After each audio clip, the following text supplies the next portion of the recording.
잠언 7장 10절에서 27절 말씀.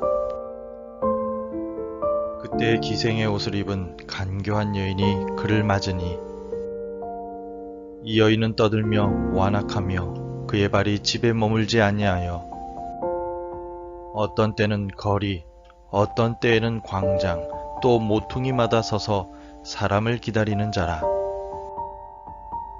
그 여인이 그를 붙잡고 그에게 입맞추며 부끄러움을 모르는 얼굴로 그에게 말하되, 내가 화목제를 드려 서원한 것을 오늘 갚았노라. 이러므로 내가 너를 맞으려고 나와 내 얼굴을 찾다가 너를 만났도다. 내 침상에는 요와 애굽의 문이 있는 이불을 폈고 몰약과 침향과 계피를 뿌렸노라. 오라, 우리가 아침까지 흡족하게 서로 사랑하며 사랑함으로 희락하자.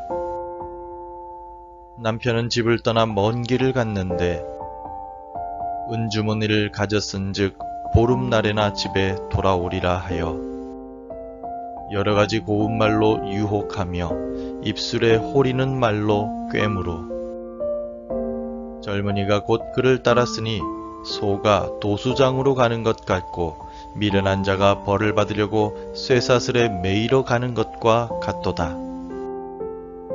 필경은 화살이 그 간을 뚫게 되리라. 새가 빨리 그물로 들어가되 그의 생명을 잃어버릴 줄을 알지 못함과 같으니라. 이제 아들들아, 내 말을 듣고 내 입의 말에 주의하라. 내 마음이 음녀의 길로 치우치지 말며 그 길에 미혹되지 말지어다. 대저 그가 많은 사람을 상하여 엎드러지게 하였나니 그에게 죽은 자가 허다하니라. 그의 집은 스올의 길이라 사망의 방으로 내려가느니라. 목적지로 가다가 길을 잘못 들 때가 있습니다. 더 당황스러운 때는 그 길이 막다른 골목일 때입니다. 걸어가다가 막다른 골목에 들어가게 되면 바로 몸을 돌려 나오면 되지만 운전을 하다가 막다른 골목에 들어가게 되면 후진으로 나와야만 합니다. 매우 어렵습니다. 오늘 본문의 젊은이는 7절에 언급한 대로 어리석은 지혜 없는 청년입니다. 이 어리석은 청년은 음녀가 있는 막다른 골목으로 스스로 가게 됩니다. 그리고 그곳에서 음녀의 유혹을 받게 됩니다. 먹잇감을 기다리던 음녀는 어리석은 청년을 보자마자 마치 맹수와 같이 달려듭니다. 10절에서 그때 기생의 옷을 입은 간교한 여인이 그를 맞으니 라고 기록합니다. 간교한 이 여인은 창녀가 아닙니다. 돈을 받고 몸을 파는 여인이 아니라는 것입니다.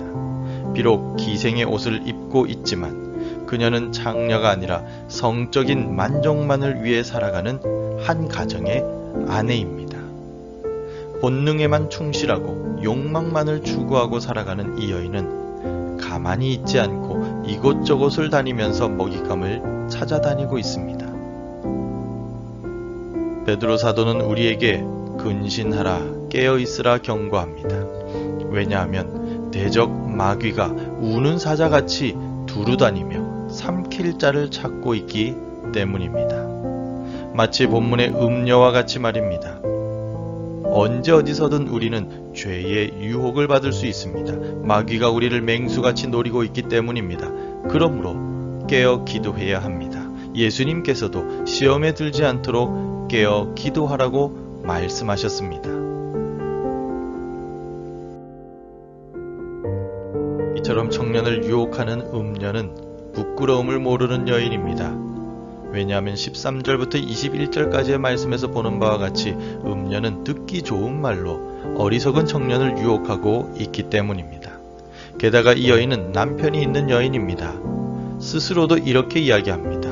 19절에서 남편은 집을 떠나 먼 길을 갔는데 라고 말입니다. 남편이 있는 이 여인은 남편을 경멸하는 사람이기도 합니다. 남편이란 말은 히브리어 원어로 그 남자라고 부르고 있습니다. 이 말은 자신의 남편을 법적인 남편으로 부르는 것이 아니라 그 남자라고 이야기하며 남편을 무시하고 있다는 것입니다. 청년을 유혹하기 위하여 자기 남편마저도 무시하는 이 여인은 청년에게 거짓말을 하고 있습니다. 또한 남편이 먼 길을 떠났다라고 말합니다. 남편이 없으니 전혀 양심의 가책을 느끼거나 혹은 누군가에게 들킬 염려도 없다고 말합니다. 전혀 문제가 없으니 어서 자신과 함께 하자고 음녀가 어리석은 청년에게 확신을 시키고 있습니다. 이처럼 죄악은 우리를 유혹하되 범죄에도 크게 문제가 없다라고 유혹합니다. 태초의 에덴 동산에서 뱀이 아담과 하와에게 결코 죽지 않을 것이라고 말한 것과 같습니다. 아담과 하와가 범죄한 이후 당장 죽지는 않았지만 시간이 흐른 후에 결국 그들은 죄의 결과로 죽고 말았습니다. 당장은 문제가 없어 보이지만 반드시 그 죄에 대한 책임을 져야만 한다는 것을 우리는 기억해야 합니다. 그러므로 본문의 아버지는 멸망의 길로 이끄는 음녀를 조심하라고 다시 한 번 더 주의를 주고 있습니다. 사단의 유혹을 이길 수 있는 유일한 방법을 우리에게 가르쳐주고 있다는 것입니다. 24절입니다. 이제 아들들아 내 말을 듣고 내 입의 말에 주의하라. 아버지는 사단의 유혹을 이기기 위하여 근신하여 지혜의 말씀을 기억하고 깨어 기도하라고 우리에게 교훈하고 있습니다.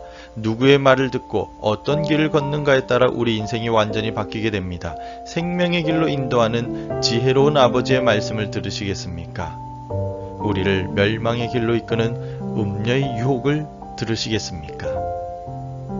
예수님과 베드로의 말씀에 귀를 기울이고 근신하여 깨어 기도함으로써 사단의 유혹을 이기고 생명의 길을 걷는 오늘이 되시기를 바랍니다. 기도하겠습니다. 하나님 아버지, 오늘도 우리는 세상의 유혹 속에서 살아가게 됩니다. 우리를 생명이 아닌 멸망으로 몰고 가려는 사단의 유혹과 공격을 말씀과 기도로 이겨내게 도와주옵소서. 우리에게 유혹을 이길 수 있는 힘을 주옵소서. 예수님의 이름으로 기도드립니다. 아멘. 함께 기도해 주시기 바랍니다. 깨어있어 사단의 유혹을 물리치게 하소서. 우리 자녀들이 세상을 이겨나가게 도와주옵소서. 우리 가정에 경건의 복을 부어 주옵소서. 오늘도 말씀과 기도로 하루를 시작하시기를 바랍니다.